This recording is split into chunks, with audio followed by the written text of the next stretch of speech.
The following production is part of the Play Some Video Games podcast network.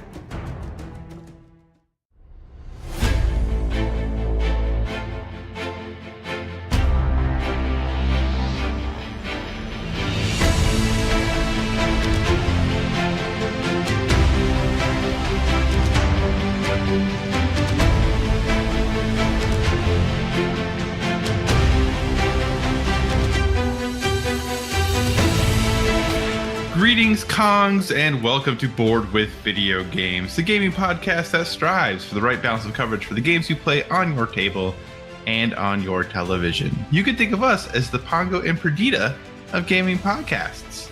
We're a proud member of the PSVG Podcast Network. I'm one of your hosts, Kyle, and joining me on this co-op adventure, the guy whose math tells us when you double 15, you get 99. Josh, how are you doing this evening? Doing very good. I'm assuming that's a reference to something, but my math is so bad that is a possibility. Well, I had to redeem myself after my mishap last week, so I was like, well, I got to make sure I get this reference right. Do you know who Pongo and Perdita are? Yes, I know it's from 99 Dalmatians, but what's the 15 from? Or 101 Dalmatians, but... 101 Dalmatians, Jesus.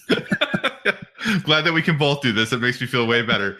At some point in that movie, one of the puppies, and I don't remember which one it was, Pongo says something about like, we have 15 puppies. And one of the puppies, I can't remember which one, says, no, we have double that. We have 99. Oh, wow. So, that's a good memory because I don't remember that at all. Yeah, so there's some obscure reference to doubling 15 equals 99. So that is where that reference came from. So okay.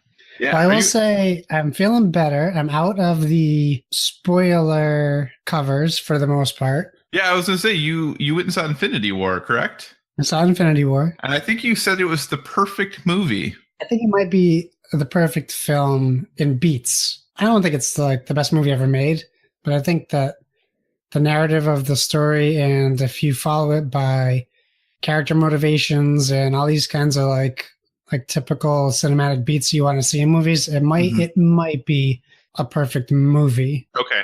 So here's my question, completely spoiler free for people who haven't listened to it. And I promise we're not going to talk about movies all night. Did anything in the movie surprise you? Yeah, I was shocked. Okay. Good to know. Have you not seen it yet? No, I've seen it. But like I talked about last week, like nothing surprised me. Really? Yeah. Nothing? Not one thing in that movie I found. Well, I take that back. There was one thing that we'll talk about off air later that slightly surprised me. That was like, oh, okay, I can see that. Like I didn't totally see that coming. But like everything else, I was like, not that like, oh, I 100% saw it coming. But it's like, nope, that makes sense. Yep, I can see that. Oh, no, I had considered that might happen. And like I said, I still enjoyed the movie. I cried like twice in that movie. I'm not even joking. I realized that I had this feeling to a character that I didn't even realize how strong that feeling was. And then my wife looked at me and she started laughing. I will say I cried at it too, but I cried at it not. Yeah, I can't even say why. We'll talk about it afterwards. But for different reasons, I think that most people did, because I get very like cheesy things really get me. Yeah. And there's some really cheesy moments that are still pretty powerful, but they're kind of cheesy and they just ate me up. So I mean, I can't wait to see it again. I want to see it in IMAX though. And I just went ahead and watched a recap of the Walking Dead season finale because my care for the show has really dwindled in the last half of the season. And one of the podcasts I listened to was doing a spoiler thing, and I waited 2 weeks and I didn't listen to it. And I was like, I just got to listen to it now. I can't keep putting off. It wasn't that 9 to 5 Nerds podcast. So I was talking with a guy who runs it on Twitter and DMs, and I was like, I haven't listened to the episode yet, but I just kind of bit the bullet, and it was whatever. Yeah, I have read, oh man, I don't have individual graphic novels, but I have the compendiums of The Walking Dead, and I've read the first 2 compendiums. Yeah. But I've never watched one episode. No, I take that back. I've watched the first episode of the show, and that is it. Oh, you should watch the show. So you should watch it. Yeah, maybe when they finish it, so that I can actually just watch it all at once. I will do that, so I don't run into situations like I'm in for Game of Thrones. Right. So, but no, that's great. And hey, everyone, though we enjoy talking about other entertainment, this is not another entertainment podcast. This is a gaming podcast. So thanks for joining us this week. As always, any feedback, questions, suggested topics, hit us up on the social media at Board with VG on Twitter and at Board with VG on Instagram, where Josh has been killing it with the many, many pictures he has been posting. You can find us on Facebook at facebook.com/boardwithvg. We'll take long form thoughts or comments at boardwithvg@gmail.com. And as always, use that hashtag boardwithvg on all the social medias so that we can find all the awesome stuff that you are doing. With that, enough of the housekeeping. Josh, sir, what have you been playing on your tabletop? Oh, what have I been playing? Well, it looks like we're finally in a rhythm where we're going to start playing games every either Saturday or Sunday night after the kid goes down, which is good. Although we are going back and revisiting all the Marvel movies, so that might cut into board game time. You didn't do that before you went and saw Infinity War? No, we didn't have to. But there was part of the movie where, out of the blue, I know we're talking about movies again. My wife was not like the biggest movie watcher. After we got out and we're talking, she wanted to watch them all again. She said it. I'm not going to say no to that. Like, that would be crazy of me. Yeah, so I foster that like that.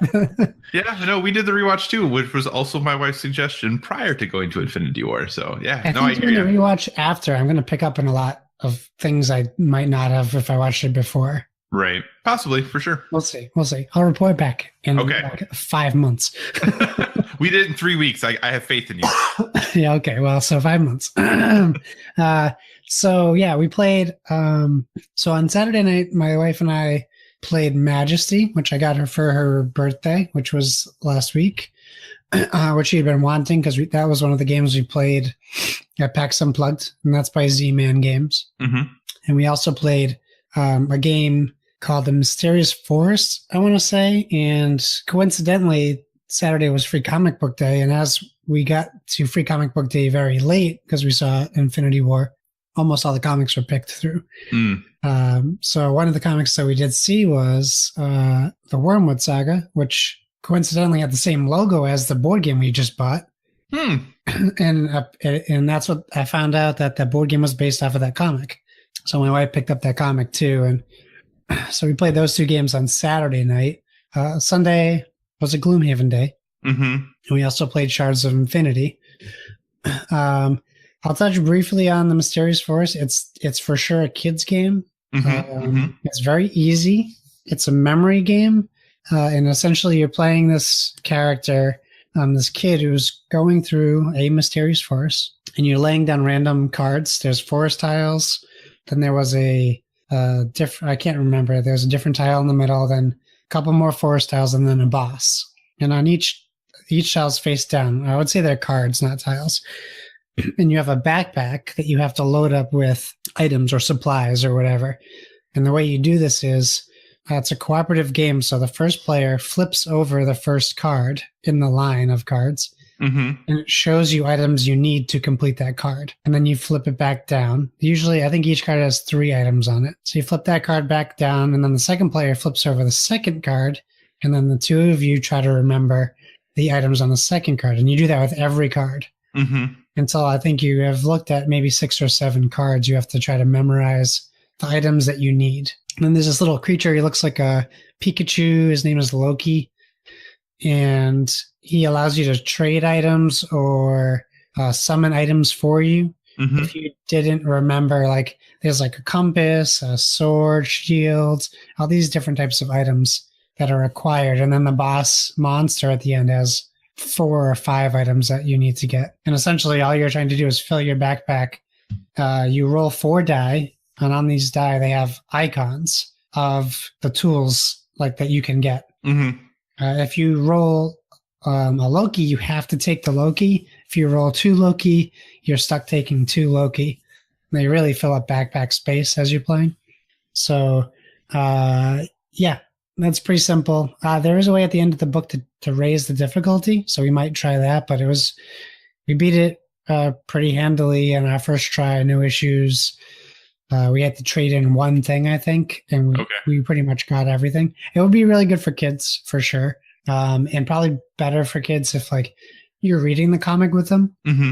But yeah, it looks nice. It's a nice-looking game. It's small, so it's easy to travel with. But it was pretty fun.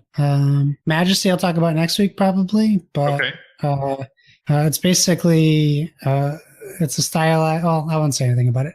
And then, so I'll talk about Gloomhaven real quick. So we went into scenario 2 in Gloomhaven. Mm-hmm. And every time, since we play like once a month, every time we play, it's like refreshing our memories on what we're supposed to do and all these things, and our strategies change by every game. Mm-hmm. This is the first. Well, this is only our second map, but this map had a boss on it, so that was new for us. And we had a bunch of questions come up, and as I'm looking up Board Game Geek for this specific scenario, because there were some unclear rules, I noticed. I told the guys as we were playing, every comment in here saying everyone lost this time. This the first time they played it.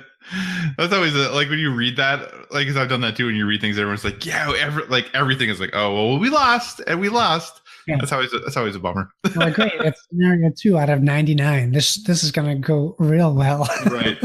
So, as we get through the first room, we go into the second room, and then boom, the boss. He's just right there, mm-hmm. And the boss doesn't work necessarily the same way as the regular bad guys do. This boss has special abilities, and when you fight a monster, to determine initiative, you draw a card of theirs, and it'll have an initiative value, and it'll also say like an archer would say like maybe -1 movement, +1 range, or something like that. So on the boss, that like ability 1 was he jumps across the room. So the objective of this mission was to defeat the boss and every revealed enemy. Mm-hmm. So he's in this room that has doorways to 4 other closed corridors. If he gets ability 1, he literally jumps across the room to a doorway and opens it. And more baddies come out, I bet. As soon as the door is open, no matter where you are, bad guys are activated and they start moving on the next turn. Mm. His ability 2 is to summon 3 corpse walkers. He did this like 6 times. It was brutal. We got killed. I was like, so I'm assuming you didn't win. No. The good thing in Gloomhaven, though, is you do keep your experience and your gold, even if you lose. So that is good, because we're going to need it. But hopefully next month, or maybe closer to the end of this month when we play again, we'll be able to report back more successfully. But I'm still liking it. It's a lot of fun, and it's challenging, which is nice. Gotcha. Very cool. So I, as promised this weekend, just scratched the surface of Seventh Continent. Nice. So I don't want to talk about it yet. Okay. I'm really enjoying it so far, but I did not get very, very far in it. I think it'd be almost doing it a disservice to talk about it at this point. But what I'm going to talk about is that the wife and I finally sat down and played some Splendor. Now, Splendor is a game we've definitely talked about on this podcast before. A game that we mention quite regularly, but I don't know if we ever got in depth on it. I could be wrong. I don't think that we have. I don't think so, but you said finally. Have you not played it before? Well, we have played it before, but we haven't played it in a long time, and I wanted to play it again before I talked about it on the podcast.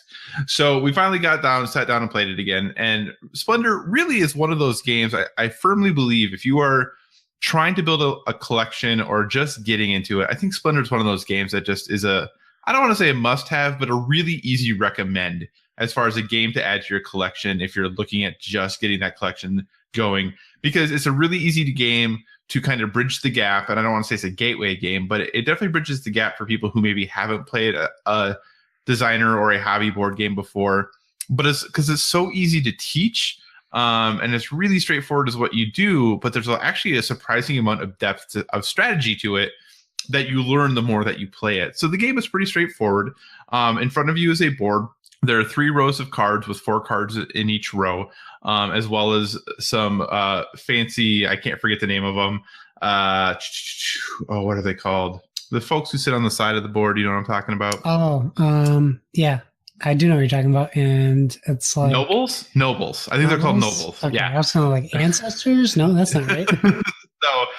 So anyway, like I said, you have 3 rows of 4 cards and then a group of nobles on the side of the board. And how many of those nobles are depends on the number of players that you have. And then you have a variety of resources available as well. On your turn are gems. On your turn, you do one of 4 things. You either take 3 gems of different colors. So each gem has to be a different color. You take 2 gems of the same color, but you can only but you have to leave at least 2 in the stack. So if there's only 2 there, you can't take 2. Or if there's 3, you can't take 2. So you always have to make sure there's 2 left in the stack. But otherwise, you can take 2 gems of the same color. You can buy one of the cards that is available on the board, or you can reserve a card and take a gold. You just do one of those 4 things on your turn. That's all you're going to do is one of those 4 things. Goals to be the first person to get to 15 points because all of the development cards that are in front of you have a point value as well as the nobles do. Not all of them. Some of them have a point value on them as well as the nobles. First person who gets to 15 points, you finish that round. Whoever has the most points wins. Pretty straightforward, really, when you think about it. But you start getting into the idea of, okay, do I want to focus on certain colored gems? Do I want to have a certain strategy? To get the nobles, you have to have a certain number of gems in your inventory. So it's like, okay, do I want to start working towards, the noble that has 3 green, 3 red, 3 blue? Or do I want to like spread myself out? Like how am I going to do this, and how is this going to work with other people? Do I want to reserve a development card that clearly an opponent is going for, even though I have no intention of ever buying this thing, just to try to block them from the strategy that they've been working on? So really a simple game to teach, because like you can only do 1 of 4 things, and you do that every single turn. But I think a lot of depth, a lot of strategy. It's a beautiful game. It looks really nice. If it's an easy game that if you are looking to play it on your own as well, like over lunch or something like that, there's a very inexpensive app that you can get as well. And the app is really solid, plays really well. And, games go, pretty quick, especially if you play like a 2-player app game, you're getting them finished, 7 minutes. You can kind of bust through a game pretty quickly, 9 minutes. So Splendor is just a game that I think is, like I said, an easy recommend. And you can typically find it at Barnes & Noble, Target, things like that. It's not a game that you necessarily have to order online or have to go to, your friendly local game store to get. This is something you can find in a big box store. But yeah, a game that I think, like I said, if you are looking at building out that collection or just interested in maybe checking out some board games and don't have someone to teach it to you, Splendor's a really good pickup because there's plenty. The instructions are pretty straightforward. There's a lot of great tutorials online. And it's not too intimidating of a game to first get into. And even if you are a person who plays a ton of board games, it's an easy one to go back to because it's one of those games that you don't really ever forget the rules. Right. You look at it really quick and you refresh yourself. You're like, oh, yeah, this is what I got to do. Whereas like right now, if I wanted to go back and play Terra Mystica, oh, man, I haven't played that game in a couple of years. So trying to remember what I have to do when I play Terra Mystica is pretty hard. In 2 years, if I have to try to remember what I need to do to play Splendor, not going to be much of a challenge, but definitely a fun game. Highly recommend it. Check out Splendor if you have the opportunity. So, Josh, that's it for games on the tabletop. What have you been playing on your television, sir? Well, I wanted to mention real quick, because you said you were talking about you can get Splendor at Target. Yeah. So there's Ravensburger just came out with a Jurassic Park game. It's called Jurassic Park Danger, and it's a Target exclusive. And it looks pretty cool. Jurassic Park Danger, you say? Yeah. And I'll tell you this, I watched Dice Tower coverage of it. It comes with a cardboard Velociraptor, T-Rex, and Dilophosaurus. I already have a plan with all these Toys R Us going under. Oh, yeah. I'm going to go buy some of the little toy ones and replace the figures with the cardboard pieces. Oh, okay. Toss them in the box. But yeah, it's only $25. So just thought of that. I just checked because it just came out, I think, today. Oh, okay. Now, I don't want to speak poorly about anyone. What do you think the chances are that this game is good? From what I saw, the gameplay, it looks really good. You literally build the island almost like Catan style. Oh, okay. And you get to play as the characters from the movie against someone playing as the dinosaurs. So it sounds like that Raptor game a little bit. Okay, yeah. Dinosaurs win if they, I think, kill 3 people. And I think the people win if a certain amount of people get off the island to the helicopter. But each character has a specific mission. So like Sam Jackson's thing is like, hold on to your butts. And it's like you have to get to the communications building and turn it on and then get to the helicopter. So it looks like it adds some strategy. But I'm interested. I'm going to definitely pick it up because why not? Yeah, absolutely. And actually, now that I'm looking at this, I think, don't quote me on this, I think the designers of this are the same people who designed or had input on Harry Potter Hogwarts Battle. Oh, U.S. Monopoly? The The Forest designers, Cruising, not the publishers. Sorry. yeah, the designers, Forest Cruising Creative. They weren't the only ones, but I think they helped with Harry Potter Hogwarts Battle as well. So Nice. that's a great game. I really like that game. So yeah, maybe there's a solid chance this is solid. So Cool. Well, I'll report back because I'll probably have it by this weekend. awesome. And I like Jurassic Park, so maybe I will too. Who knows? Actually, I'm wearing a Jurassic Park shirt right now. Nice. Actually, Yeah, I'm kind of feeling I kind of want to play a Jurassic Park game since I'm not getting Dinosaur Island proper. Right. So, and I don't think there's any other like real Jurassic Park board games out there that aren't from the 90s. All right. So video games, that's what we're talking about. Indeed. Okay. So I'm slowly getting my way through God of War still. I still have motivation to play it even after the Conan spoilers.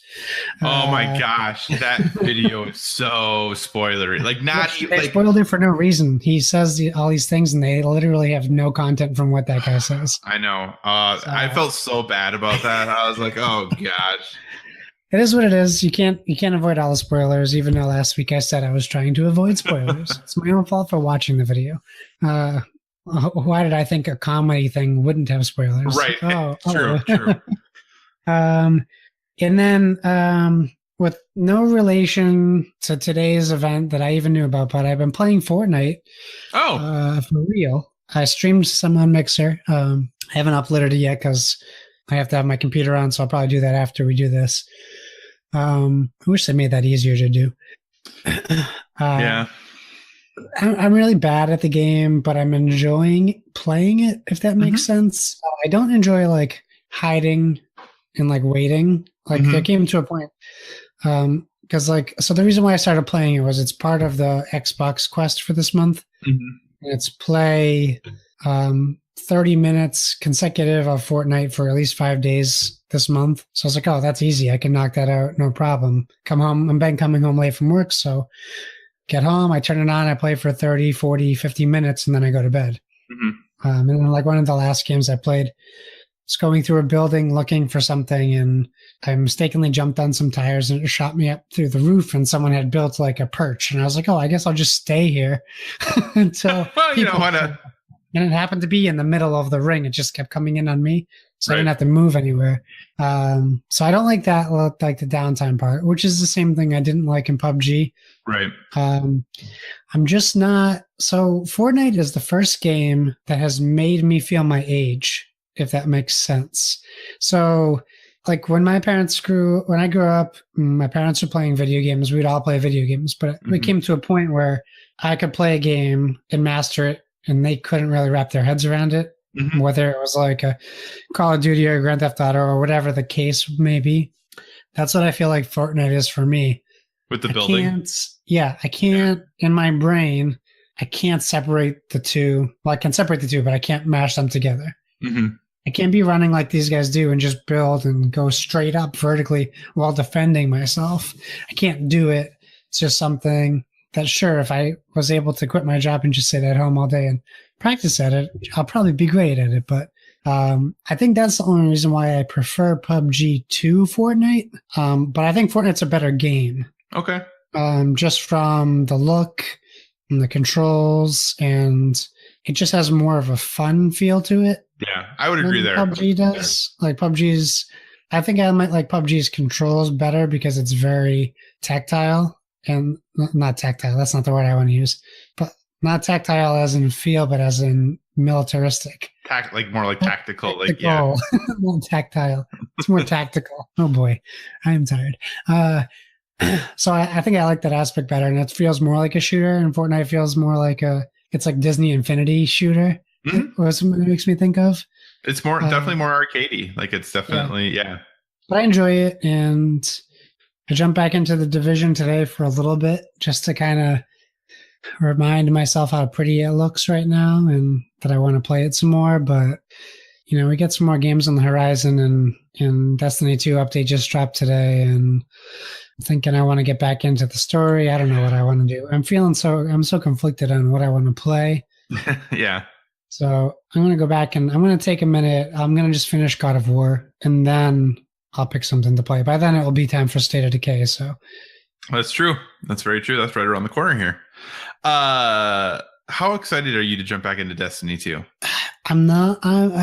The guys in Discord have been getting me excited about it, but when I get excited about playing Destiny 2, always in the back of my mind is how much time I waste in the game. And I don't mean waste in necessarily a bad way, but right now my time is so limited. I'm literally only getting to play God of War when I don't nap, Right. and only for an hour and a half at a time. Right. And this past couple weeks, I've needed to nap. I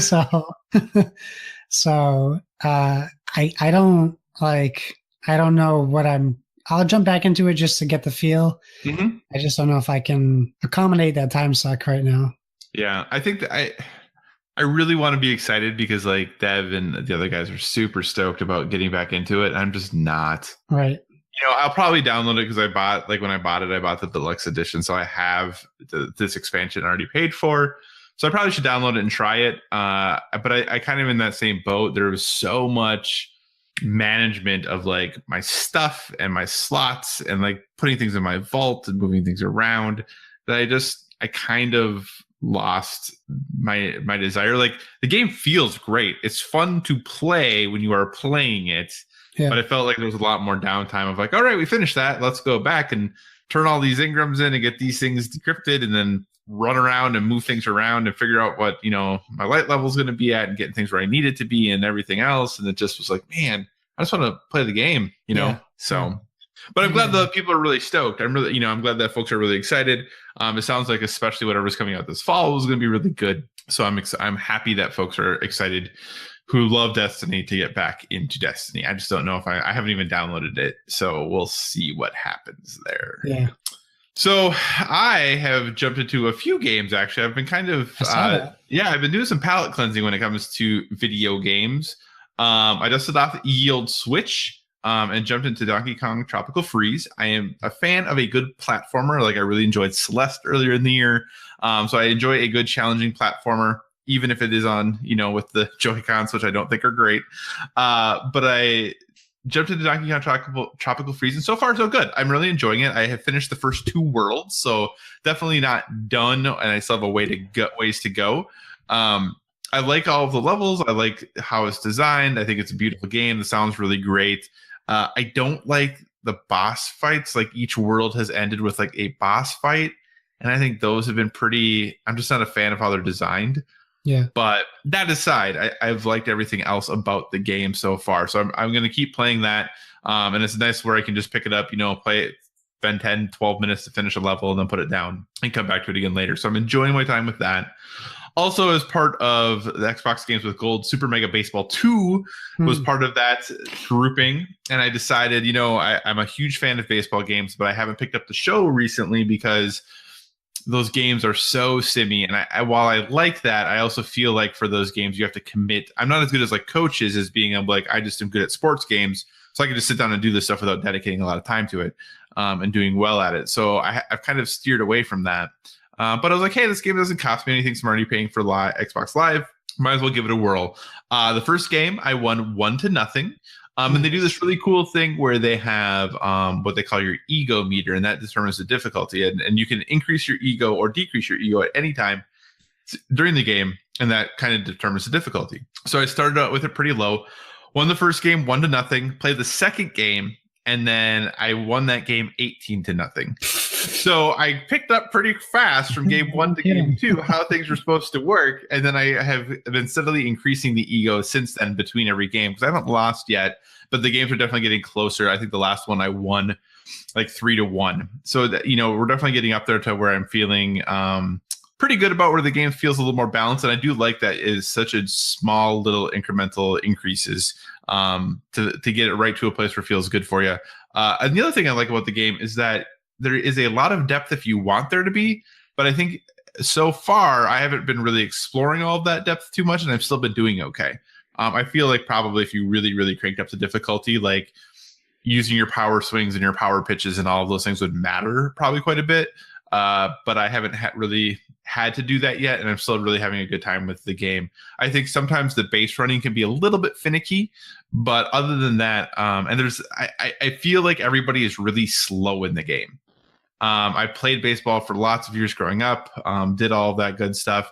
And there are simple things that I'm like, okay, on this play, this runner should easily be able to get from first to third based off where this ball was hit. And they just can't. Like, they just can't do it. And I'm like, and I thought maybe it was just that player, but I feel like a lot of them kind of have that issue. Yeah. And I think part of it's there's not like this, like, because you can't quite get to the, hey, I don't want you to steal, but I really want you, like you could probably get in like the show. I want you to have a really healthy lead off here. Like you can steal or you can not steal, and that's it. Like you can't, from what I can tell, increase or decrease your lead off or anything like that. So I've hit a few of those kind of weird things. And sometimes the logic of the base running is a little bit weird, but overall, really enjoying it. We'll continue to play this. I think this is a game that I'll probably play, once a week or twice a week for probably quite some time. Nice. The final game that I'm just going to mention very, very briefly is because I didn't even realize I still had this game. I was moving some boxes and moving some stuff around at the house. And, we were trying to clean some stuff out and pack some stuff up and kind of collapse, hey, we have all these boxes. Let's, start get rid of some of these. Many, many moons ago, I had sold my Xbox 360 and all of the games, or so I thought. I found a box that still had Red Dead Redemption in it. That's crazy. So I was like, well, crud. Why not? So I went ahead, threw in Red Dead Redemption to see how beautiful it looks with all of these 4K upgrades that it has now. It looks pretty good. It doesn't look quite as it's still pretty, like the textures and stuff like that still aren't great, which is understandable for sure. But like the skyboxes and stuff are stellar. Wow. Like, oh my gosh, the game, like the sky, it looks beautiful. Day, night, doesn't matter. The skyboxes and things look absolutely stunning for what was a 360 game. The thing I'm a little bummed about, but probably is okay, is I thought with backwards compatibility, because I had played this game on 360, I thought like my cloud save would still be there, but I couldn't find it. So I had to start over. So maybe not. Maybe I misunderstood how all of that works. Maybe it's been too long. I'll pop in. I just found Crackdown and a couple other games that I had from the 360. So I'll pop one in and I'll let you know if the cloud save saved for me. Yeah, because it said was looking for a save and it couldn't find one. So I was like, well, okay. And it is really interesting how backwards compatibility works, because like I'm on my Xbox One and then I'm signing into like the 360, like the 360 weird, thing, right? Like pops up and you're just like, oh man, that was a long time ago. But yeah, so still really enjoying it. I think I might try to finish it before Red Dead Redemption 2 comes out.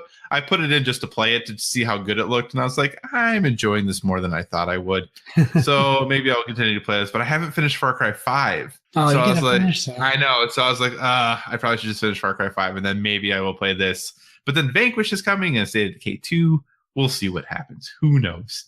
So yeah, lots of gaming that has happened. Next week, I'm sure we'll figure out exactly what I've decided to do with all of that stuff. We need to talk about the ending of Far Cry 5. I'm going to lose my mind if I don't get to talk about that. Okay, I will. I promise. Then I will finish Far Cry 5 before I play any more Red Dead Redemption 2. I promise. Okay. All right. So hey, do you want to move on to some beefy topics of the show for the week? Yeah. Who doesn't love beefy topics? Let's do it. Let's do it. All right. So each year the Dice Tower holds its own awards, and I really am a big fan of board game awards because I think they people argue with like the Oscars and things like that maybe they're out of touch with like your average moviegoer, right? That the movies that win the Oscars are maybe not the movies most people are going to see, and for the most part, most people who play board games probably don't know all of the board games that are nominated for these board games awards. But I think you can easily make the argument that these really are like board games that most people will enjoy and most people will have a good time playing. They're just not aware of them existing. So that's one of the reasons that I enjoy board game awards and all of that good stuff. So I thought we'd give the Dice Tower Awards a little time on our show tonight and just kind of go through what the awards are, what the nominees are, kind of if we had to pick, who we might vote for. Now, granted, we haven't necessarily played every game in every category, and that's why they tend to announce these ahead of time, just so that people can get through and play them if they're, if they want to do that. But I figured we just go through, talk about the categories, talk about who's nominated, all that good stuff. So like a plan? Sounds good to me. Awesome. So from the Dice Tower News website, the first category is most innovative. And the nominees are Gloomhaven, Charterstone, The Seventh Continent, Fog of Love, and I'm very happy to see Drop Mix. Yes. So, sir, do you have the list up in front of you too, or no? I do. Yeah. Okay, cool. All right. So, for most innovative, if you had to pick one, who do you think you'd go with? I mean, overall, this seems like a really solid list of games. Well, I have 4 out of those 5 games. Yes, you do. I've played 2 out of those 4 games. Get to work, sir. Get to work. There's not for lack of trying. I really want to play Fog of Love and Charterstone because of the most incredible things I've heard of them. I think we'll probably most likely get Fog of Love first because I heard you can just play it right out of the box. Right. Which is good without having to read up on it. I mean, I think you have to give it the drop mix only because it breaks the mold on the traditional, what would even be in this category. Like it breaks the mold on deck building games or board games in general, or if it is a board game, like for innovation, I mean, Gloomhaven has its things that are new.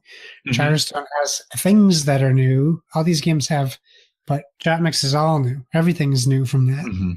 So I think, I mean, if I had to pick out of those, I would say drop mix. What do you think the chances are drop mix actually wins? 15%. I would agree. Yeah. I'm 100% with you. I think drop mix is, for me, when I look at that category, the easily the most innovative game of all of those. But I'm kind of in that same boat as you. I don't think it has the following probably, or that people maybe don't think it's enough of a game for it to be awarded most innovative. But I think it definitely is out of that category. What is nominated for best 2-player game, sir? What do we got in that category? So I'll tell you again, I have 4 out of the 5 games. We have Santorini, Fog of Love once again, Codenames Duet, Caverna, Cave versus Cave, and then The Fox in the Forest. And I will say, well, I'll ask you because I know you have 2 of those games. I have 3 of them. We also have Codenames Duet, and then we have Santorini and The Fox in the Forest. Yeah.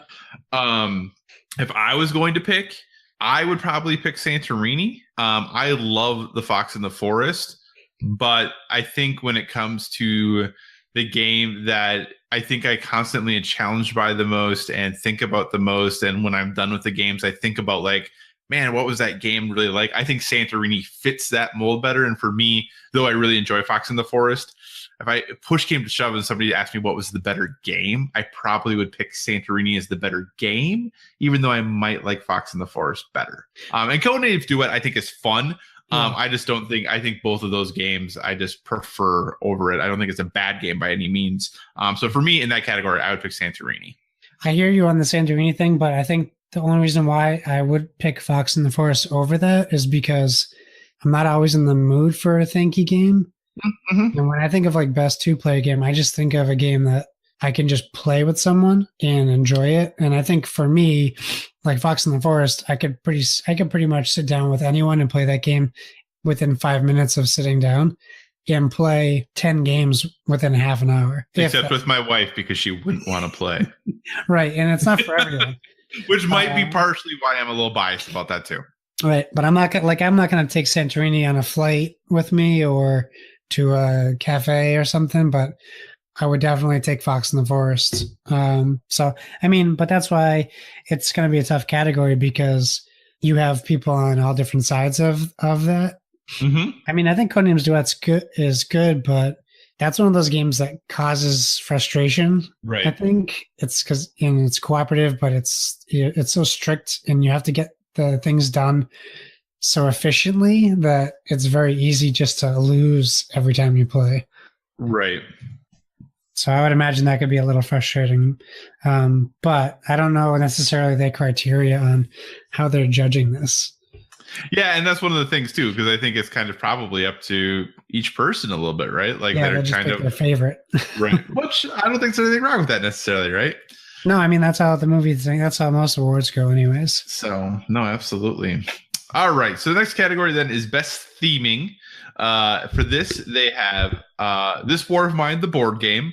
Okay, so here's my question for this next game: do you pronounce it Ex Libre or Ex Libris? I pronounce it Ex Libris or Libris. Okay. I've heard it both ways, so I don't actually know what's right. But anyway, that game, Spirit Island, Near and Far, and Photosynthesis as far as best theming.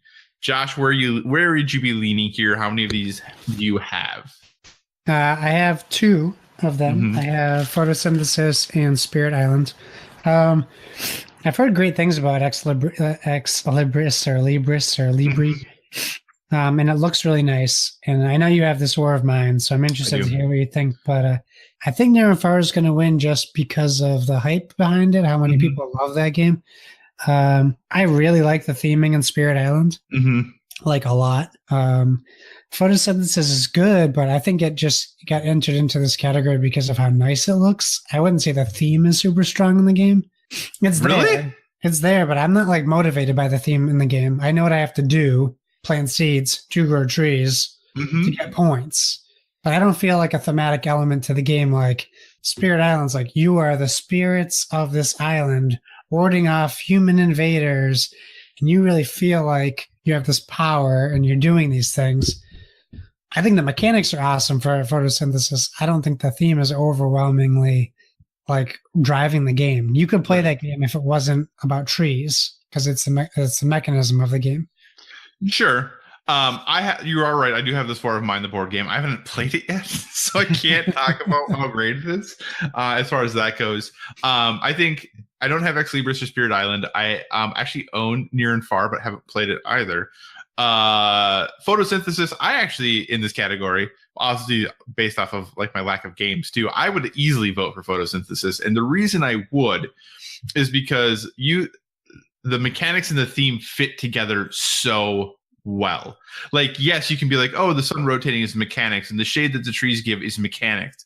Yeah. Yes, but it all fits the theme.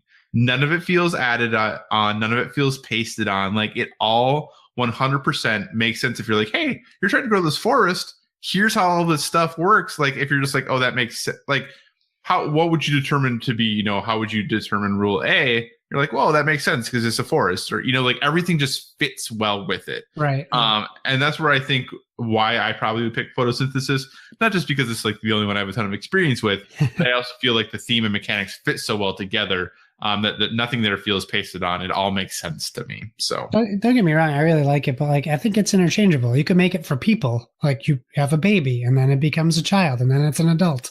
And then the sun causes them to cause a shadow, so you have to plant your seed for your baby somewhere else.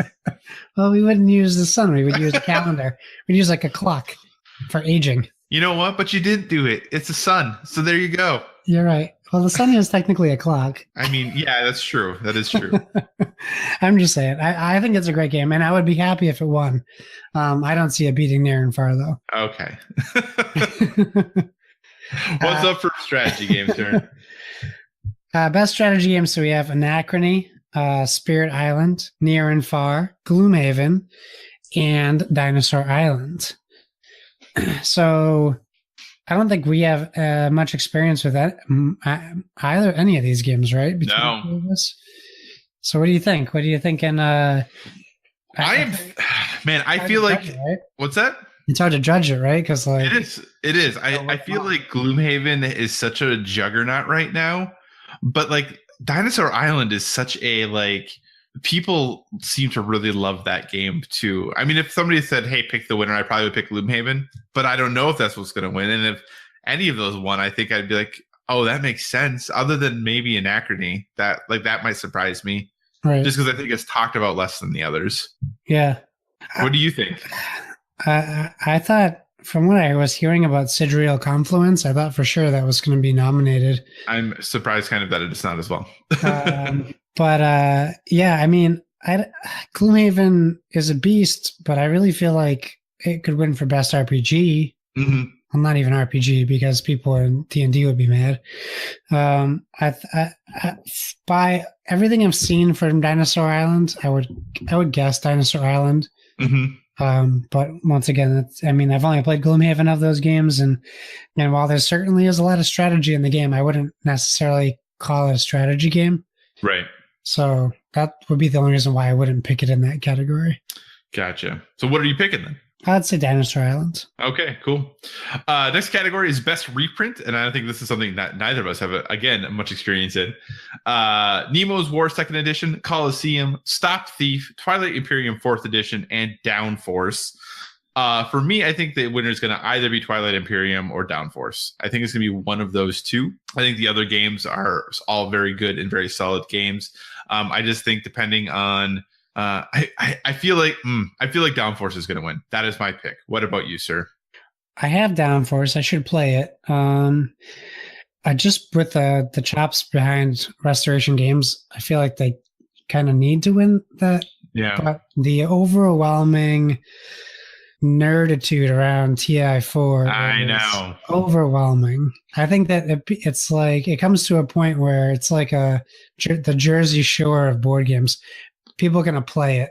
Like people are going to Jersey Shore was like Reunion was the highest rated MTV show in 5 years. And it's just because of these people have this memory of something that, and I'm not saying that it's comparable by quality. I'm just saying it's comparable by memory. Like people who played Twilight Imperium have been playing this game forever. It's like Cosmic Encounters. But do you really have that many people played it? Like, I don't know. And that's why I'm wondering, and that's why I think because like that is a huge commitment. It's expensive. It's a huge time commitment. Like you have to have like a good group of people who are definitely hardcore gamers to play that game. Whereas Downforce can be like, hey, we're gonna play a game with the family on a Thursday night. You know, You can't do that with TI4. But how many people do you know that watch Jersey Shore? I know 0. Well, that's true, I guess. And like all so you're picking. So you heard it here first, everyone. Twilight Imperium, the Jersey Shore of board games. Jersey Shore edition. And I'm sorry to Twilight Imperium. I don't mean to compare to Jersey Shore because I'm sure you're a million times better. Oh boy. Yeah, I regret even comparing the two. And if I didn't bring it up like 3 times, I might have asked you to edit it out. And I would have said no, so it wouldn't have mattered.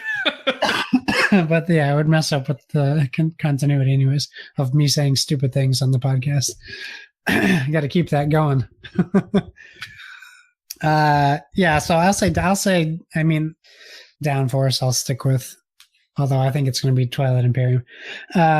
So Best Party Game is interesting because I own one of them. I want to get one of the other ones, but I'm pretty sure I will buy whatever wins because I like that theme of game. And so the category is Best Party Game. The nominees are Magic Maze, which I have, Word Slam, Werewords, which I've heard great things about, Meeple Circus, which I'm dying to get, and Rhino Hero Super Battle, which I've also heard incredible things about.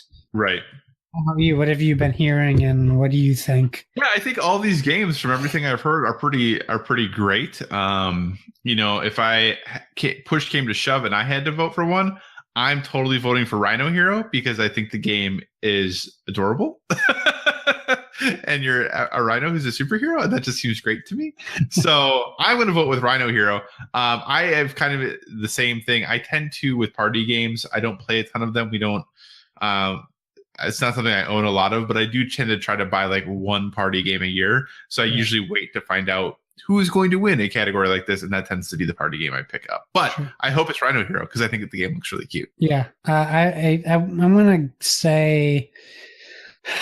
I'm going to say it's Rhino Hero because I've seen it talked about so much. So I guess I'll go with Rhino Hero. Awesome. All right. So continue chucking around here because there's still quite a few categories to go. Best game from a small publisher. And this is actually a stellar lineup of games. Yeah. Century Spice Road, Sagrada, The Seventh Continent, Gloomhaven, and Azul. I mean, pick one out of a hat, I guess. I think I'm going to say I played Century Spice Road just because I played Gollum Edition. Right, which I think is, yeah. The only game I haven't played is Seventh Continent. All those games are fantastic. Yeah. The only reason why I would say Gloomhaven wins is because it was done by one guy. Yeah. And that takes a small publisher to a whole nother level. It's a small guy. Yeah. And he designed the biggest game. I mean, it is the number 1 ranked game on Board Game Geek, so doesn't it have to win? But even he said, it looks like we're not going to stay number 1 for long with Seventh Continent. He said they're creeping up on him. So I think he's even ready to concede to Seventh Continent. But I guess I would have to know more about how many people developed Seventh Continent, but just from the pure fact that Gloomhaven was developed by one person, I gotta pick Gloomhaven. Although since I've introduced people to Azul here, people have been buying it, want to play it left and right. So it's been picking up a lot of steam over here in Massachusetts. Yeah, it's interesting because I think all of these games are stellar. I think Seventh Continent, by the way, was designed by 2 people. I think so. There you go. Twice as many people work on that. I really think it's going to come down to Sagrada or Azul, just because I think they have a wider appeal. Yeah. I think I'm going to pick Azul. I think Azul is going to win this category. But like you said, all of those games are stellar, so I don't think you go wrong no matter what wins there. Also, Azul and Century are from the same company. Yes, they are. 2 games from Plan B in there. Okay. And the next one is best game from a new designer. Yes. So we have, once again, we have Gloomhaven, Photosynthesis, Spirit Island, Dragon Castle, which I really want to get, and Too Many Bones, which I've also heard great things about. I'm just going to say that Gloomhaven wins it. Yeah, I think you have to go with Gloomhaven for this one. Yeah, I think so. So, next category is best family game, and we have again a few folks that we've seen on the list before: Azul, Barn Park, Century Spice Road, Downforce, and Sagrada. Where would you lean on this one? I've heard really good things about Barron Park, and I want to play it. But if I'm going to pick the best family game from that list that I know that is good that I played, I would pick Sagrada. But I've heard Downforce is a great family game. But Sagrada for sure for me. I would agree with you. I would also pick Sagrada off that list. Yes. Good. Okay. We agreed on something. I know. Go us. All right. So we have best expansion next. We have Scythe, The Wind Gambit, Terraforming Mars, Venus Next, Star Wars Rebellion, Rise of the Empire, Zaya? Yep. Ja. Embers of a Forsaken Star, and then finally Champions of Midgard, Valhalla. What say you, Kyle of Midgard? So here's the thing. I don't have any of these expansions. So I'm just going to pick Champions of Midgard, Valhalla, just because Champions of Midgard is a game I really want to play. I love Scythe, so I hope the Windgamut wins it. I just haven't picked up that expansion yet. I have Terraforming Mars and haven't played it yet. Zaya Legends of a Drift System is one of those games that is on the to buy list at some point, but then I look at like Eclipse that I have that we've played like twice. So I'm like, I don't know how often Zaya would get to the table. So Champions of Midgard, though, just seems like an awesome game. So I'm going to go ahead. I'm going to pick Champions of Midgard. How about you? Well, I own Champions of Midgard Valhalla. Is it an awesome game? But I don't own Champions of Midgard. Oh, so that's super helpful. I own all the expansions and I don't own the game. So I thought I was getting the game when I bought it. Just based on... So Tom Vassell said he would never play Champions of Midgard with the expansions because they're that good. Just from that sentence alone, I have to pick Champions of Midgard. Awesome. All right. Best cooperative game. Again, a few games we've seen, plus some new ones. Gloomhaven, Flip Ships, Spirit Island, Pandemic Legacy Season 2, and The Seventh Continent. What are you going for best cooperative game? So I have Flip Ships. I haven't played it yet, and I really want to. Same boat. Exact same situation. And I really didn't get into Pandemic Legacy Season 2. I think that will win, but for me, it's Gloomhaven. Right. But I think Pandemic will win. Yeah, I think this might be one of the situations where Seventh Continent might squeak it out against Gloomhaven. I think Gloomhaven seems to be a lot of rage as a single-player game. So I think that as a cooperative game, I think this might be a situation where Seventh Continent squeaks it out. I would be surprised if Pandemic Legacy Season 2 wins because I just don't think it was fun, but I just don't think it was as good as the first season of it. Yeah. So then it's very interesting of like, well, how would the less good second season then be the best? Yeah, that's just my thoughts on it. So yeah, but Season 3 apparently coming soon. So there you go. Oh, good. I'm only 2 seasons behind now.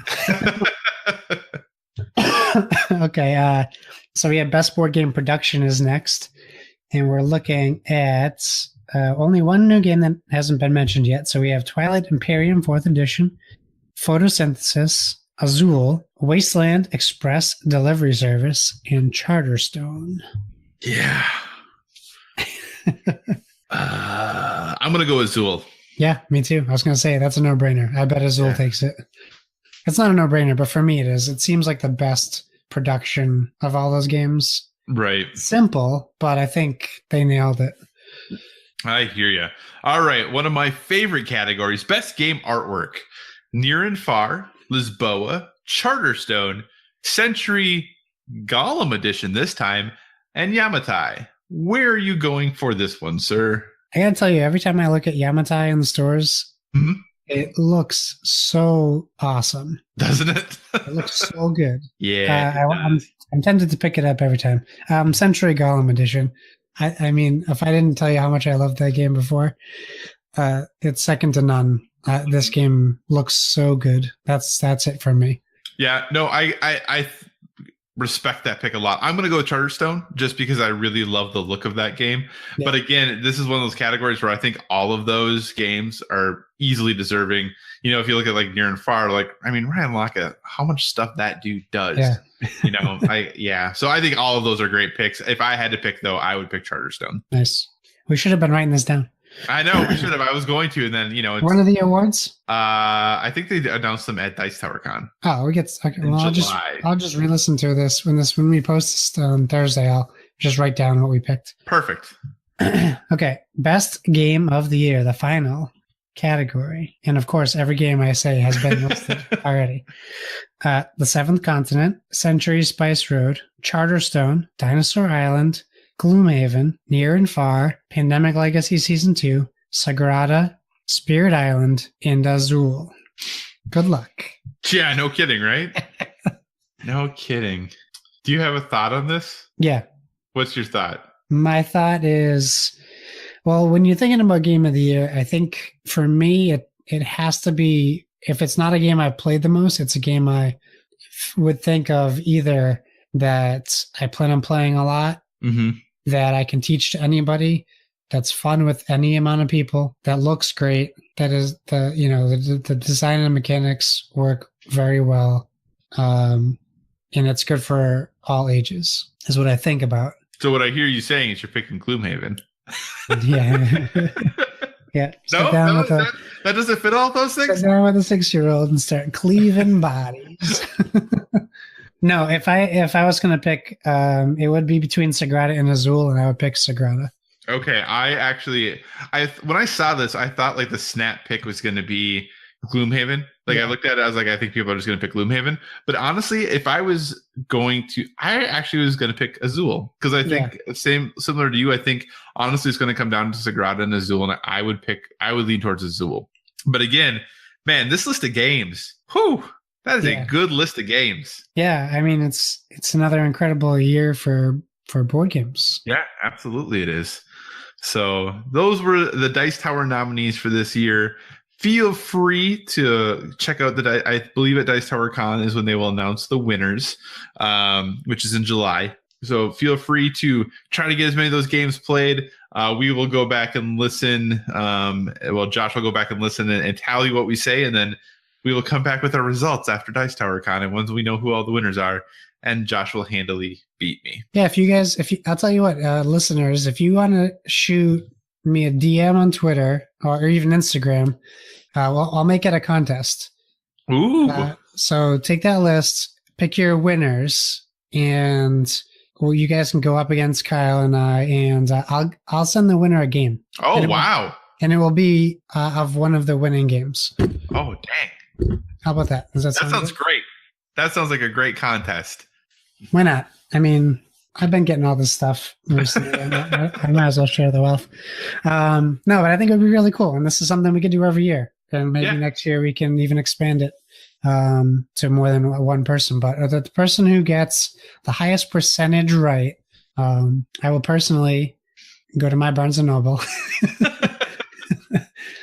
or probably Miniature Market because it'll be cheaper. And I'll get you one of those winning games. Awesome. Well, hey, look at that. We think of contests on the fly. And who's the winner? You listeners are the winner. It won't be Gloomhaven. It's not going to be Gloomhaven. Not going to be Seventh Continent. I want to get that out right now. So awesome. Well, hey, we'll come up with a little more of a structure to that and make sure to share that on social media as well. So you don't have to worry about panicking about writing all that down. We'll get you taken care of on social media and all that other stuff as well. And at this point, listener, you're probably saying like, man, it's been about an hour. This has been a great hour. But guess what? This is a supersized episode. Bonus. We're not done yet. That is right, everyone. In addition to the Dice Tower Awards, E3 is only a month away. And rather than just doing one big show covering all things E3, we wanted to spread the joy out over the next few weeks and cover what we're hoping to see announced at the different events being held. Now, these are not predictions. These are just things we're hoping to see that would really get us excited. There may be a few weeks where we're going to cover two companies, but this week we're going to start with the first group going, and that is EA. EA Play is happening at the Hollywood Palladium June 9th to the 11th, with a presser June 9th at 11 a.m. Pacific time. As you all likely know, a few years ago, EA stepped out of the E3 conference and now does their own shindig before the show. And they have already announced a few things that we know will be at their show. They have said the next Battlefield experience will be there, the new EA Sports games. There's going to be a chance to go hands-on with Anthem if you're at EA Play. The Sims 4 and some mobile games will be there, as well as some surprises. So, Josh, EA at E3. What are you looking forward to? What are you hoping to hear about? What would make you a happy camper after that EA press conference if they talked about it? All right, ready? Here's my crazy off-the-wall prediction. I said this in Discord, so you may have heard this. I would like to, before you go, I would like to say that I just said that thing we're not doing predictions. Sorry, not a prediction. A want. Okay. What I want to see, it's not really a prediction. Anyways, it's a want. What I would love to see is EA, you sitting in this quiet, dark room for EA, and then, the screen pops up, and this loud noise pumps, and all of a sudden you just hear like EA big, and it just shoots on the screen. And then they just go through a lineup of, they're redoing every EA big game. Oh, FIFA man. Street, NBA Street, NFL, what was the NFL one? I knew it. I said it the other day and I forgot it already. It wasn't NFL Street. It was NFL something.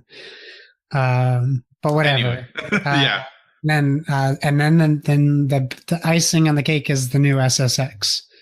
Like, that's what I want to see. I want them to bring back the arcade style. Like, I'm sick of EA simulation sports games. Mm-hmm. I'm sick of it. I know that there's a huge market for it. I think it's dwindling, though, if you look at the price of some of these games a couple months after they're out. I would really love to see that. I think we're overdue. I think people it's hard to get a grasp on how many people are asking for stuff, but I see it on Twitter all the time. Right. People are asking for this stuff. Even like Def Jam Vendetta. Mo would be so happy. Sorry, getting over a cold. I don't have any interest in Plants vs. Zombies. Unravel 2 would be cool. That's one of their adventurous titles, but they don't do too much of. And anything Star Wars, just give me something what do you feel good about. Was the NFL version just NFL Street? Was it Street? I feel was it FIFA? I thought FIFA, NBA, and NFL were just Street. One of them Maybe was not. Playgrounds. It was NBA Playground. Oh, that's the game that's out now. Yeah, that's the game that's out now. Yeah, it probably was NFL Street then. Okay. But so what do you think we're gonna see from as far as Star Wars goes? Because we're really not gonna go a year without seeing a Star Wars something, right? I feel like we're gonna get a trailer or a teaser. We're not gonna get another game this year, I don't think. Right, but what is that gonna be? A Respawn's project? Is it gonna be what? I think it has to be Respawn's, right? I don't know that they have the other IP. Doesn't Activision have the other one? What do you mean? Who picked up the 1313 game? Abby Happy's game. So EA, she's not a part of anymore. Yeah, well, no, that's all EA because that's all EA? EA studio. Oh, okay. The Star Wars license gaming right now are all done It's by all EA. All right. I thought someone else had one. Yeah, I mean, I would like to see what's going on with a Star Wars story game. I don't care who's making it. Just show me something. I'm just kind of over Battlefront fatigue. Right. I'm over it. I want, even if it was Force Unleashed 3, I don't care. Just give me something with content. I don't need another multiplayer Star Wars. I don't need a skinned Star Wars game. And as much as different as Battlefront is from Battlefield, you could argue that it isn't, like, just as much. Right. Are you where do you fit as far as the Battlefield games? Do you enjoy them? Do you not enjoy them? What are your thoughts on them in general? I really liked the last one, 4. Okay. Yep. I didn't really enjoy the last ones only because of the lack of story. I'm not like, it's the same problem that I had with Star Wars multiplayer is the problem I have with Battlefield is I'm not all up for jumping into a map and getting killed instantly every time I spawn, or like whether that's my skill level or not, I think is irrelevant to the enjoyment of playing that. Right. Would you be more excited if it was Battlefield World War II, which is one of the rumors, right, or Battlefield Bad Company 3, which is another one of the rumors, which maybe they're the same thing, but which of those would be more exciting to you? Them taking, they obviously did their World War I version that people seem to really enjoy, that sold really well for them. Yeah. Would you rather see them take on World War II, or would you rather see them go back to, I don't know if you ever played the Bad Company games, or would you rather go back to and have that more of like the humor, more lighthearted, like blowing everything up, Bad Company side? I feel like if they're gonna do that Battle Royale mode that they're talking about, I think it kind of has to be Bad Company, because I don't see, like, you can already play Battlefield 64 player. Yeah. Like, so I mean, it just seems a little redundant to me to add a 100-player Battle Royale to an already existing shooter. So, I mean, if they did Bad Company, I think it would make more sense because you get the story, which is almost like Fortnite-y. Like, it's not cartoony in graphics, but it is in storytelling. And then you can have that 100-player Battle Royale mode in that universe. But I'm not like I'm not married to Bad Company like a lot of people are. Like, I'm not in love with the game. But I think it would be cool to see. I mean, what do you think? Did you play all those games? I haven't played all of them. I'm not a huge Battlefield fan. I play the campaigns typically, but similar to you, I just don't. When it comes to the multiplayer portion, I much prefer the feel of Call of Duty to Battlefield. So that just tends to be where I lie.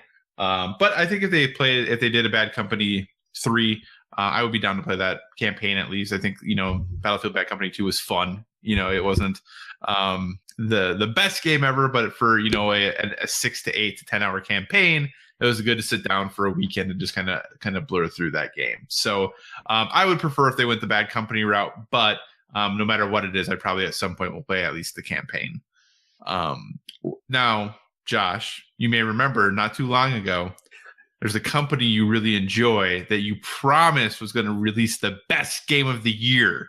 Yep, I do. I was purposely not bringing them up. Yep. That didn't quite work out the way we anticipated. I think, like you would probably agree to, I think Mass Effect Andromeda was better than what a lot of people said, but it definitely did not live up to the previous trilogy. I think most people would agree with that, I think. Okay. Do you disagree? I won't say until I play the game fully. Okay. So for me, at least, I will own it then. For myself, Andromeda did not live up to the previous Mass Effect trilogy. I still think the game was... it definitely didn't live up to the Mass Effect. I was like, I can agree with you on that. Okay, that's what I was saying. I was like, I don't think it was as good as those first games. All right. Anyway, so they have Anthem, right? Revealed last year. Obviously, the game looked stunning. Everyone's like, "Yay, Iron Man!" Like, obviously, one of those titles that is really going to be probably on EA stage, probably also on Microsoft stage. You hinting at some news? What's that? Are you hinting at some news that happened? No. Oh, okay. Sorry. No, I'm just saying. So everyone knows that this game, or EA has already said that this game is going to be hands-on at EA Play. That people who are attending will be able to play Anthem. Yeah. What do you need to see? Because I know you said now that you're very skeptical about everything about what this game is going to be. What do you need to see to reassure you about the quality of Anthem and to get you excited for it? Well, the reason why I asked if you were excited about news because they announced today it is coming out in March. Oh yeah, in the financial things they said that it was coming out in March 2019. So I'm not happy about that because Because that kind of is what happened in Andromeda, right? Like it has to hit the fiscal year, so Don't it's got give to me come a out in date, March. please. You just told me you're going to make this game your apology note, and you just told me a date already. So I'm not happy about that. What do I need to see? I need to see someone playing gameplay, right? Mm-hmm. So it's going to be tough because I know on the stage, just because a guy's standing there with a remote doesn't mean he's playing the game. We've seen that at plenty of E3s. So really what I'm going to need to see is that coverage post press conferences, Mm-hmm. and then hear people talk about it. Right. What I want to see at the press conference is just like some gameplay. I mean, I'm so jaded, it can say actual gameplay or in-engine footage, and I won't care. But give me a little bit more. Things change, you know. Yeah, give me a little bit more. Because if you remember the video from last year, they showed this video of this guy, and everything he's doing is seamless. He's transitioning into water and underwater, and that's not going to happen in the game like that. I don't might. Whatever. I'm going to be the cynic here. Okay. So I don't. So I want to see something more realistic. I want to see a loading, like not a screen, but I want to see what you see in games. I want to see textures dropping in. I want to see what an alpha build of a game should look like, not what a final version of a game is supposed to look like. Because they're not. I want some honesty and upfront. It's not going to happen because they need to show. They need to show a shined shoe. They're not going to show you the shoe they walked in with. Like, I get it. If you want to see alpha gameplay, I'll say if you want to see alpha gameplay of a game, go look at the videos on Game Informer right now about Days Gone. Yes, they're showing like that is like alpha footage, and it looks good. It looks good, but it's clearly also alpha footage, right? Yeah. Right. So you've been asking me all this stuff about EA, but what are you looking forward to, and what do you want to see? So for me, what I want to see from EA is, you know, a handful of things. Number one, I want a new SSX game, but I know there was an SSX game back on like the 360 era. That game was fine. Yeah. I want SSX Tricky. Like that's the game I want. I want a new version of that game, or take that game. I know EA is like, oh, we don't do remasters really, but you did with Burnout Paradise. Remaster it and make it look really pretty. And let me just play that game again. I would love to just get SSX Tricky back and play it again, or a new version of SSX that's in that same vein. That would make me very happy. I know you're not a big fan. I would love a new Plants vs. Zombies game, the Garden Warfare ones. I really enjoy those shooters. Like I think they're really fun to play. The second one, it got a little bogged down with microtransactions. There was a ton of them.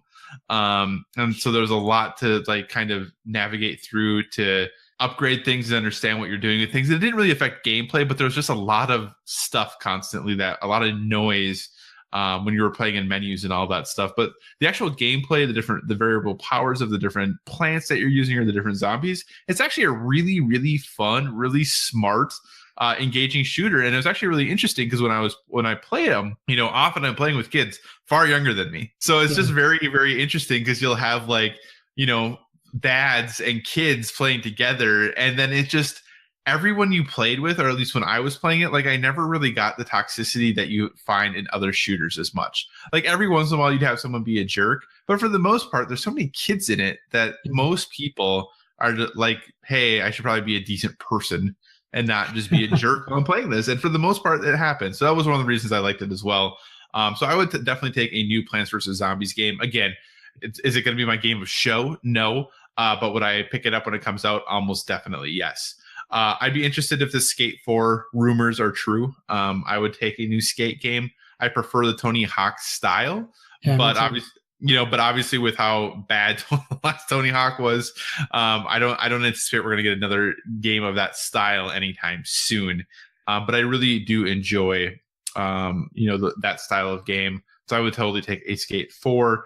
And then, do I want Unravel 2? I was really stoked about Unravel, but it turned out to not be as good as I wanted it to be, but I'm interested still to see what they do with that. And then Sea of Solitude, which is another little smaller game that they have announced and are working on. I'd be interested to see where that is at. But the thing I'm most interested to see, like, I'm excited for Anthem. I think that game has some potential to do really cool things. So I'm interested to see what they show. But the thing I am most interested in seeing is A, what these surprises are, and B, what they're going to show in regards to Star Wars, because I'm really interested into what their forward path with this is. Because they, shutting down Amy's game and closing Visceral and moving the assets to that game to a new studio who are taking the assets but kind of starting over in some ways. Like, I'm very interested to see where that's at.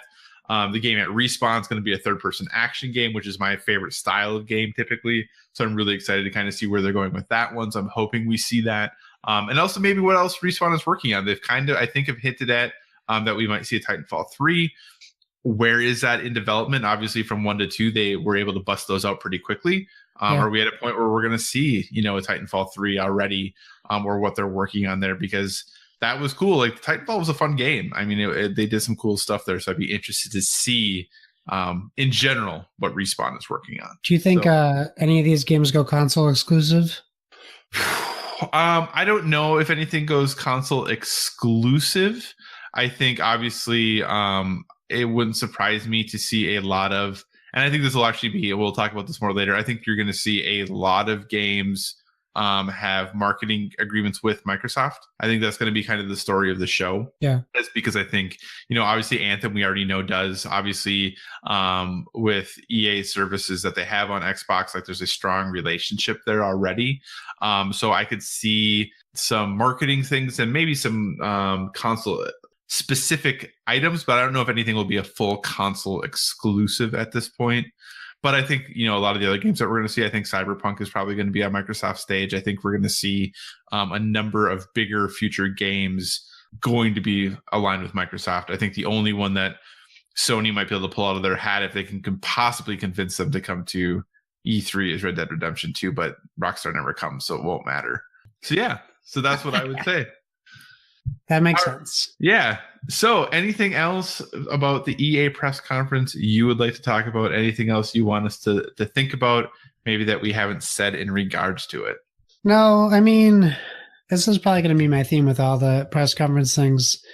I really don't have many expectations this year. And I think, it could just be me, but I feel like a lot of the things that are going to be announced haven't leaked, haven't been out there. And at least that might just be for me. Maybe I'm not seeing that stuff, but I'm kind of just excited to see. I think I might have said this before, just to see games. I feel like we're at an E3 where we're not looking at hardware like this time. So everyone can dedicate time to games. Yeah. So absolutely. I'm just kind of excited to see what happens. And will I be disappointed? I'm sure on some things. And we're certainly going to be surprised with a bunch of things, I'm sure, because the gaming market's just ripe for the picking right now, especially with all these AAA games that just came out and are coming out. So, we're going to see a lot of sequels, and I don't think EA is any exception to that. Right. Yeah. I would really like to see them steer away from microtransactions, but I know that's not going to happen. Right. Yeah. They make way too much money on it. Yeah. So, I'm actually really excited. Interestingly enough, I'm actually most excited for some of the non-first party conferences. Like, I'm really excited that Square is doing something again. Yeah. Obviously, it's going to be more of like a Nintendo Direct style, like pre-recorded video, but I'm excited to see what they're doing. I'm really looking forward to Ubi, and I'm actually really looking forward to Bethesda too, because Bethesda, we don't know anything. I know it could be a good big one for them because they haven't said anything.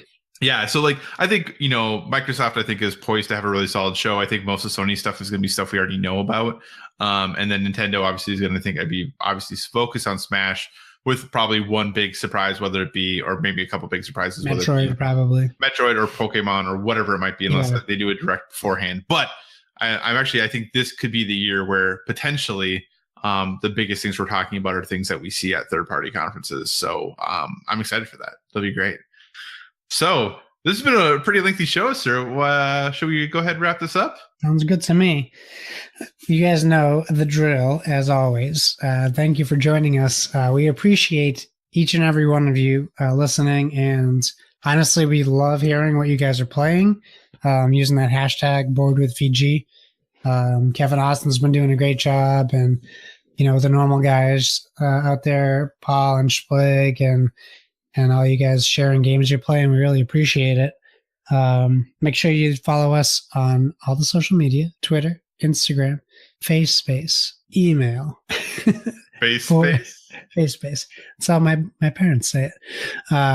Board with VG on Twitter, Board with VG on Instagram, boardwithvg@gmail.com, facebook.com/board with VG. Let me know when I've said it enough for you guys, because we're going to keep saying it. If you guys like that we went a little bit longer, let us know. We're always open to feedback. I know Kyle says that all the time, but we truly mean it.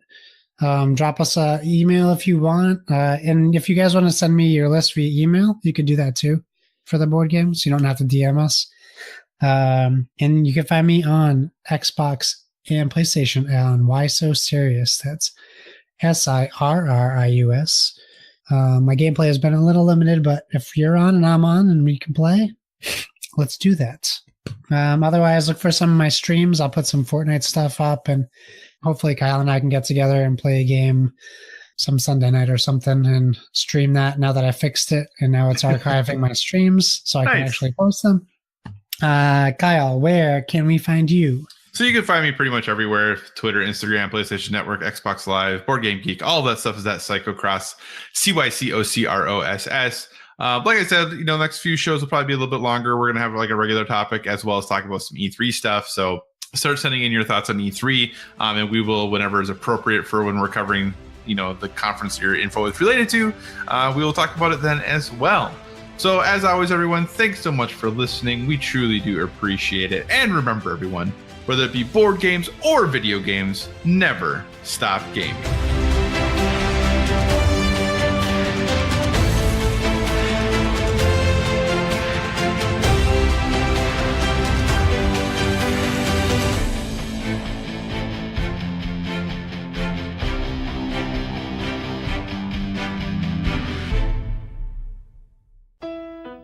This has been a production of the Play Some Video Games Podcast Network. Find more great content at playsomevideogames.com.